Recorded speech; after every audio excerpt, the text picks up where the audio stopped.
गुरुर्ब्रह्मा गुरुर्विष्णु गुरुर्देवो महेश्वर गुरु साक्षात परम ब्रह्म तस्मै श्री गुरुवे नमः। ओम नमो भगवते वासुदेवाय। स्वागत है आप सभी का हमारे चैनल पर।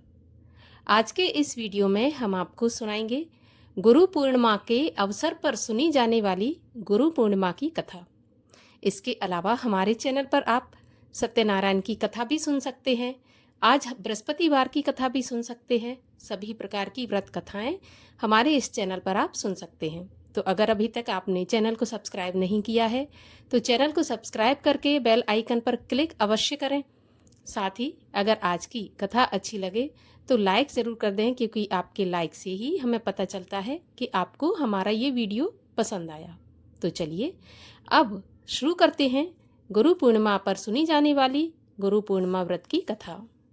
तो देखिए, आज है 10 जुलाई 2025 आषाढ़ मास की पूर्णिमा तिथि और आज है गुरु पूर्णिमा। गुरु पूर्णिमा के अवसर पर लोग जगत के पालनहार भगवान विष्णु और अपने गुरुओं की विशेष पूजा अर्चना करते हैं। इससे साधक के जीवन में खुशियों का आगमन होता है। ऐसी मान्यता है कि गुरु पूर्णिमा की कथा का पाठ न करने से पूजा अधूरी रहती है। तो आइए सुनते हैं गुरु पूर्णिमा पर सुनी जाने वाली व्रत की कथा। कथा पौराणिक है। इसके अनुसार प्राचीन समय में एक बार भ्रमण के लिए महर्षि पराशर निकले। इस दौरान उनकी नज़र एक महिला पर पड़ी जिसका नाम सत्यवती था। वह एक मछुआरे की बेटी थी। वह बहुत ही खूबसूरत थी। उसके शरीर में से मछली की हमेशा गंध आती रहती थी, क्योंकि उसका जन्म तो मछुआरे के घर में हुआ था। इसीलिए उन्हें मत्स्यगंधा भी कहा जाता था। ऋषिवर उसे देखकर व्याकुल हो गए, लेकिन पराशर ऋषि ने सत्यवती से संतान प्राप्त करने की इच्छा जाहिर की। ऋषि की ऐसी बात सुनकर सत्यवती ने बहुत आश्चर्यचकित होकर कहा कि मैं इस तरह से अनैतिक संबंध कैसे बना सकती हूँ। इस तरह से संतान का जन्म लेना व्यर्थ है। ऐसी संतान को कहीं पर सम्मान प्राप्त नहीं होता। ऐसे में ऋषि ने कहा कि जो संतान तुम्हारी कोख से जन्म लेगी वह पूरे संसार के लिए महान काम करेगी, जिससे उसका सम्मान बना रहेगा। ऋषि की ऐसी बात को सत्यवती ने सुना और माना, लेकिन उसने पहले ऋषि के सामने अपनी 3 शर्तें रखी। पहली शर्त यह कि संभोग क्रीड़ा करते समय उन्हें कोई न देखे। दूसरी शर्त में उन्होंने कहा कि होने वाला बच्चा महान ज्ञानी होने के साथ मेरी कौमार्यता को जीवन में कभी भंग ना करे। और वहीं तीसरी शर्त थी कि मेरे शरीर से आने वाली गंध फूलों की खुशबू में बदल जाए।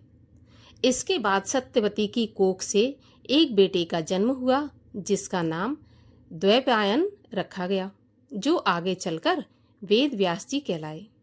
धार्मिक मान्यता के अनुसार महर्षि वेद व्यास का जन्म आषाढ़ माह की पूर्णिमा को हुआ था।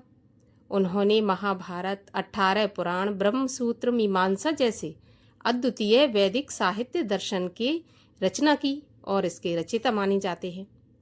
कहा जाता है कि महर्षि वेद व्यास ने बाल्यकाल में ही अपने माता पिता से प्रभु दर्शन की इच्छा प्रकट की, लेकिन माता सत्यवती ने वेद व्यास की इस इच्छा को ठुकरा दिया। तब वेद व्यास जी हठ करने लगे और उनके हठ पर माता ने उन्हें वन जाने की आज्ञा दे दी। साथ ही कहा कि जब घर की याद आए तो लौट आना। इसके बाद वेद व्यास जी तपस्या के लिए वन में चले गए और वन में जाकर उन्होंने कठिन से कठिन तपस्या की।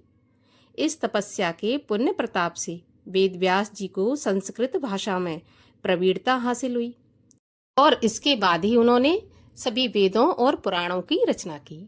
तो इसीलिए वेद व्यास जी को जगत गुरु भी माना जाता है। प्रथम गुरु के रूप में पूजा की जाती है।